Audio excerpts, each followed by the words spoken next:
Ladies and gentlemen, the President of the United States and the Prime Minister of Israel.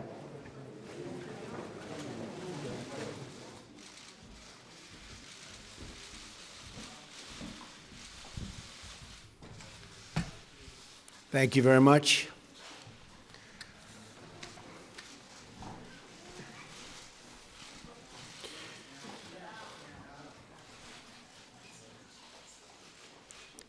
Thank you. Today I have the honor of welcoming my friend, Prime Minister Benjamin Netanyahu, to the White House. With this visit, the United States again reaffirms our unbreakable bond with our cherished ally, Israel. The partnership between our two countries, built on our shared values, has advanced the cause of human freedom, dignity, and peace. These are the building blocks of democracy. The State of Israel is a symbol to the world of resilience in the face of oppression. You can think of no other state that's gone through what they've gone, and of survival in the face of genocide. We will never forget what the Jewish people have endured. Your perseverance in the face of hostility, your open democracy in the face of violence, and your success in the face of tall odds is truly inspirational. The security challenges faced by Israel are enormous, including the threat of Iran's nuclear ambitions, which I've talked a lot about. One of the worst deals I've ever seen is the Iran deal. My administration has already imposed new sanctions on Iran, and I will do more to prevent Iran from ever developing, ever, a nuclear weapon. Our security assistance to Israel is currently at an all-time high, ensuring that Israel has the ability to defend itself from threats, of which there are, unfortunately, many. Both of our countries will continue and grow. We have a long history of cooperation in the fight against terrorism and the fight against those who do not value human life. America and Israel are two nations that cherish the value of all human life. This is one more reason why we reject unfair and one-sided actions against Israel at the United Nations, which has treated Israel, in my opinion, very, very unfairly, or other international forums, as well as boycotts that target Israel. Our administration is committed to working with Israel and our common allies in the region towards greater security and stability. That includes working toward a peace agreement between Israel and the Palestinians. The United States will encourage a peace and really a great peace deal. We'll be working on it very, very diligently. Very important to me also, something we want to do. But it is the parties themselves who must directly negotiate such an agreement. We'll be beside them. We'll be working with them. As with any successful negotiation, both sides will have to make compromises. You know that, right? Both sides. I want the Israeli people to know that the United States stands with Israel in the struggle against terrorism. As you know, Mr. Prime Minister, our two nations will always condemn terrorist acts. Peace requires nations to uphold the dignity of human life and to be a voice for all of those who are endangered and forgotten. Those are the ideals to which we all and will always aspire and commit. This will be the first of many productive meetings, and I again, Mr. Prime Minister, thank you very much for being with us today. Mr. Prime Minister, thank you.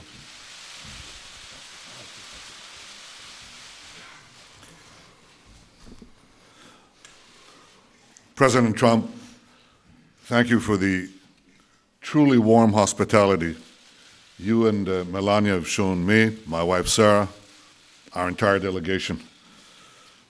I deeply value your friendship. To me, to the State of Israel, it was so clearly evident in the words you just spoke. Israel has no better ally than the United States. And I want to assure you, the United States has no better ally than Israel. Our alliance has been remarkably strong. But under your leadership, I'm confident it will get even stronger. I look forward to working with you to dramatically upgrade our alliance in every field, in security, in technology, in cyber and trade, and so many others, and I certainly welcome your forthright call to ensure that Israel is treated fairly in international forums and that the slander and boycotts of Israel are resisted mightily by the power and moral position of the United States of America. As you have said, our alliance is based on a deep bond of common values and common interests. And increasingly, those values and interests are under attack by one malevolent force: radical Islamic terror. Mr. President, you've shown great clarity and courage in confronting this challenge head-on. You call for confronting Iran's terrorist regime, preventing Iran from realizing this terrible deal into a nuclear arsenal. And you have said that the United States is committed to preventing Iran from getting nuclear weapons. You call for the defeat of ISIS. Under your leadership, I believe we can reverse the rising tide of radical Islam. And in this great task, as in so many others, Israel stands with you, and I stand with you. Mr. President, in rolling back militant Islam, we can seize an historic opportunity. Because for the first time in my lifetime, and for the first time in the life of my country, Arab countries in the region do not see Israel as an enemy, but increasingly as an ally. And I believe that under your leadership, this change in our region creates an unprecedented opportunity to strengthen security and advance peace. Let us seize this moment together. Let us bolster security. Let us seek new avenues of peace. And let us bring the remarkable alliance between Israel and the United States to even greater heights. Thank you, Mr. President. Thank you. Again, thank you.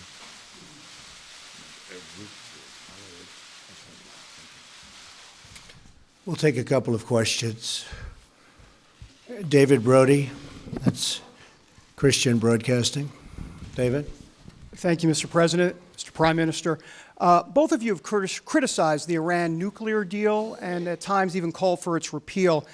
I'm wondering if you're concerned at all as it relates to not just the National Security Advisor, Michael Flynn, who is recently no longer here, but also some of those events that have been going on with communication in Russia, if that is going to hamper this deal at all, and whether or not it would keep Iran from becoming a nuclear state. And secondly, on the settlement issue, are you both on the same page? How do you exactly term that as it relates to the settlement issue? Thank you. Michael Flynn, General Flynn, is a wonderful man. I think he's been treated very, very unfairly by the media, as I call it, the fake media in many cases. And I think it's really a sad thing that he was treated so badly. I think in addition to that, from intelligence, papers are being leaked, things are being leaked.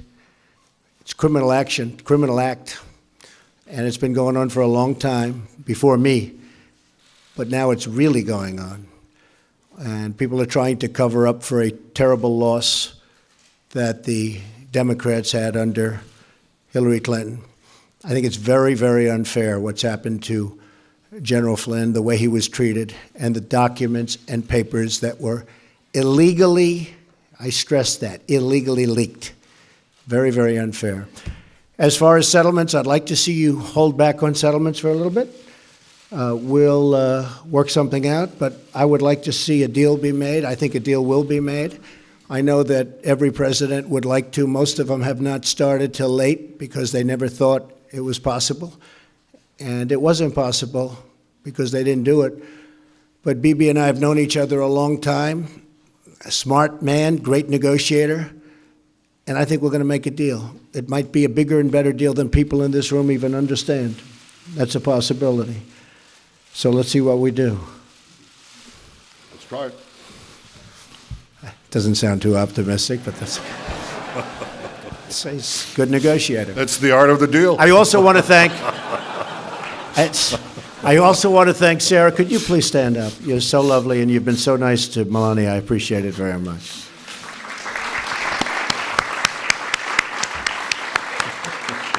Thank you. Your turn. Was it Udi Sega? Yeah, please, go ahead. Thank you very much. Mr. President, in your vision for the new Middle East peace, are you ready to give up of the notion of two-state solution that was adopted by previous administration? And will you be willing to hear different ideas from the prime ministers, as some of his partners are asking him to do, for example, annexation of parts of the West Bank and unrestricted settlement constructions? And one more question, are you going to fulfill your promise to move the U.S. Embassy in Israel to Jerusalem, and if so, when? And Mr. Prime Minister, did you come here tonight to tell the President that you are backing off the two-state solution? Thank you. So I'm looking at two-state and one-state, and I like the one that both parties like. I'm very happy with the one that both parties like. I can live with either one. I thought for a while the two-state looked like it may be the easier of the two. But honestly, if Bibi and if the Palestinians, if Israel and the Palestinians are happy, I'm happy with the one they like the best. As far as the embassy moving to Jerusalem, I'd love to see that happen. We're looking at it very, very strongly. We're looking at it with great care, believe me. And we'll see what happens. Okay? Thank you. I read yesterday that an American official said that if you ask 5 people what 2 states would look like, you'd get 8 different answers. Well, Mr. President, if you asked 5 Israelis, you'd get 12 different answers. But rather than deal with labels, I want to deal with substance. It's something I've hoped to do for years in a world that's absolutely fixated on labels and not on substance. So here's the substance. There are 2 prerequisites for peace that I laid out several years ago, and they haven't changed. First, the Palestinians must recognize the Jewish state. They have to stop calling for Israel's destruction. They have to stop educating their people for Israel's destruction. Second, in any peace agreement, Israel must retain the overriding security control over the entire area west of the Jordan River, because if we don't, we know what will happen. Because otherwise, we'll get another radical Islamic terrorist state in the Palestinian areas, exploding the peace, exploding the Middle East. Now, unfortunately, the Palestinians vehemently reject both prerequisites for peace. First, they continue to call for Israel's destruction inside their schools, inside their mosques, inside the textbooks. You have to read it to believe it. They even deny, Mr. President, our historical connection to our homeland. And I suppose you have to ask yourself, why are Jews called Jews? Well, the Chinese are called Chinese because they come from China. The Japanese are called Japanese because they come from Japan. Well, Jews are called Jews because they come from Judea. This is our ancestral homeland. Jews are not foreign colonialists in Judea. So unfortunately, the Palestinians not only deny the past, they also poison the present. They name public squares in honor of mass murderers who murdered Israelis, and I have to say also murdered Americans. They pay monthly salaries to the families of murderers, like the family of the terrorist who killed Taylor Force, a wonderful young American, a West Point graduate, who was stabbed to death while visiting Israel. So this is the source of the conflict. The persistent Palestinian refusal to recognize a Jewish state in any boundary, this persistent rejectionism, that's the reason we don't have peace. Now that has to change. I want it to change. Not only have I not abandoned these two prerequisites of peace, they've become even more important because of the rising tide of fanaticism that has swept the Middle East and has also, unfortunately, infected Palestinian society. So I want this to change. I want those two prerequisites of peace, substance, not labels. I want them reinstated. But if anyone believes that I, as Prime Minister of Israel, responsible for the security of my country, would blindly walk into a Palestinian terrorist state that seeks the destruction of my country, they're gravely mistaken.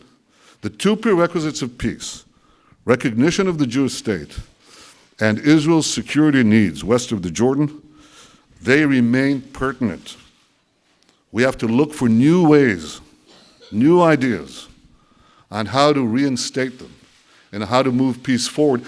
And I believe that the great opportunity for peace comes from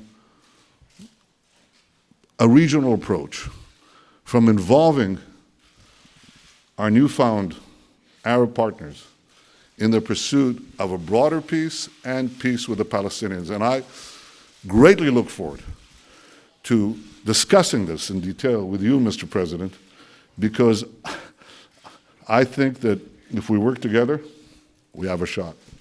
And we have been discussing that, and it is something that is very different, hasn't been discussed before, and it's actually a much bigger deal, a much more important deal in a sense. It would take in many, many countries, and it would cover a very large territory. So I didn't know you were going to be mentioning that, but that's now that you did, I think it's a terrific thing. And I think we have some pretty good cooperation from people that in the past would never, ever have even thought about doing this. So we'll see how that works out.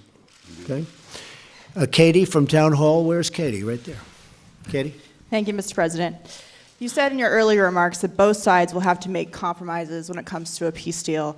You mentioned a halt on settlements. Can you lay out a few more specific compromises that you have in mind, both for the Israelis and for the Palestinians? And Mr. Prime Minister, what expectations do you have from the new administration about how to either amend the Iran nuclear agreement or how to dismantle it altogether, and how to overall work with the new administration to combat Iran's increased aggression, not only in the last couple of months, but the past couple of years as well? It's actually an interesting question. I think that the Israelis are going to have to show some flexibility, which is hard. It's hard to do. They're going to have to show the fact that they really want to make a deal. I think our new concept that we've been discussing actually for a while is something that allows them to show more flexibility than they have in the past, because you have a lot bigger canvas to play with.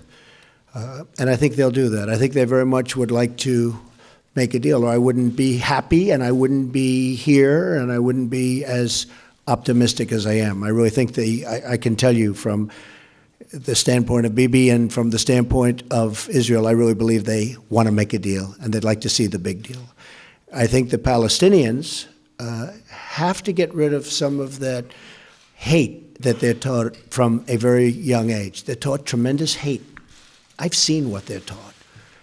And you can talk about flexibility there too, but it starts at a very young age, and it starts in the schoolroom. And they have to acknowledge Israel. They're going to have to do that. There's no way a deal can be made if they're not ready to acknowledge a very, very great and important country. And I think they're going to be willing to do that also. But now I also believe we're going to have, Katie, other players at a very high level, and I think it might make it easier on both the Palestinians and Israel to get something done. Okay? Thank you. Very interesting question. Thank you. You asked about Iran.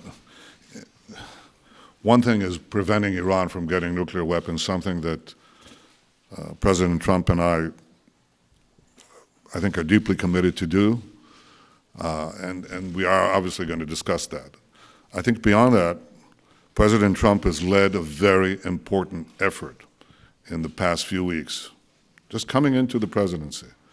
He pointed out there are violations, Iranian violations on ballistic missile tests. By the way, these ballistic missiles are inscribed in Hebrew. Israel must be destroyed. The Iranian Foreign Minister Zarif said, well, our ballistic missiles are not intended against any country. No, they write on the missile in Hebrew, Israel must be destroyed. So challenging Iran on its violations of ballistic missiles, imposing sanctions on Hezbollah, preventing them, making them pay for the terrorism that they foment throughout the Middle East and beyond, well beyond. I think that's a change that is clearly evident since President Trump took office. I welcome that. I think it's, let me say this very openly, I think it's long overdue. And I think that if we work together, and not just the United States and Israel, but so many others in the region who see eye to eye on the great magnitude and danger of the Iranian threat, then I think we can roll back Iran's aggression and danger. And that's something that is important for Israel, the Arab states, but I think it's vitally important for America. These guys are developing ICBMs. They want to get to a nuclear arsenal, not a bomb, 100 bombs. And they want to have the ability to launch them everywhere on Earth, and including, and especially, eventually, the United States. So this is something that is important for all of us. I welcome the change, and I intend to work with President Trump very closely so that we can thwart this danger. Great. You have somebody? Boav? Mr. President, since your election campaign and even after your victory, we've seen a sharp rise in anti-Semitic incident across the United States. And I wonder, what do you say to those among the Jewish community in the States and in Israel and maybe around the world who believe and feel that your administration is playing with xenophobia and maybe racist tones? And Mr. Prime Minister, do you agree to what the President just said about the need for Israel to restrain and to stop settlement activity in the West Bank? And a quick follow-up on my friend's questions. Simple question. Do you back off from your vision to the end of the conflict of two-state solution as you lay out in Bar Ilan speech, or you still support it? Thank you. Well, I just want to say that we are, very honored by the victory that we had, 306 electoral college votes. We were not supposed to crack 220. You know that, right? There was no way to 221, but then they said there's no way to 270. And there's tremendous enthusiasm out there. I will say that we are going to have peace in this country. We are going to stop crime in this country.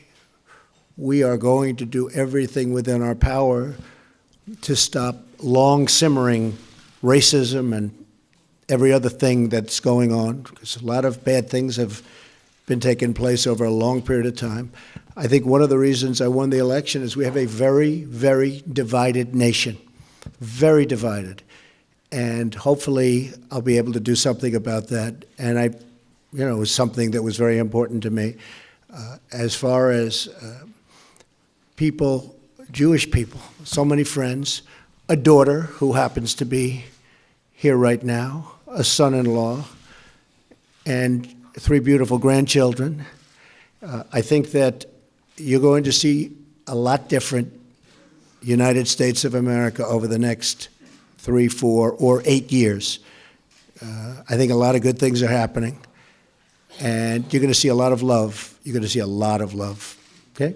Thank you. I believe that the issue of the settlements is not the core of the conflict, nor does it really drive the conflict. I think it's an issue. It has to be resolved in the context of peace negotiations. And I think we also are going to speak about it, President Trump and I, so we can arrive at an understanding, so we don't keep on bumping into each other all the time on this issue, and we're going to discuss this. on the question you said, you just came back with your question to the problem that I said. It's the label. What does Abu Mazen mean by two states, okay? What does he mean? A state that doesn't recognize the Jewish state, a state that basically is open for attack against Israel? You know, what are we talking about? Are we talking about Costa Rica, or are we talking about another Iran? So obviously it means different things. I told you what are the conditions that I believe are necessary for an agreement. It's the recognition of the Jewish state, and it's Israel's security control of the entire area. Otherwise, we're just fantasizing. Otherwise, we'll get another failed state, another terrorist Islamist dictatorship that will not work for peace, but work to destroy us, but also destroy any hope for a peaceful future for our people. So I've been very clear about those conditions, and they haven't changed. I haven't changed. If you read what I said 8 years ago, it's exactly that. And I repeated that again and again and again. If you want to deal with labels, deal with labels. I'll deal with substance. And finally, if I can respond to something that I know from personal experience.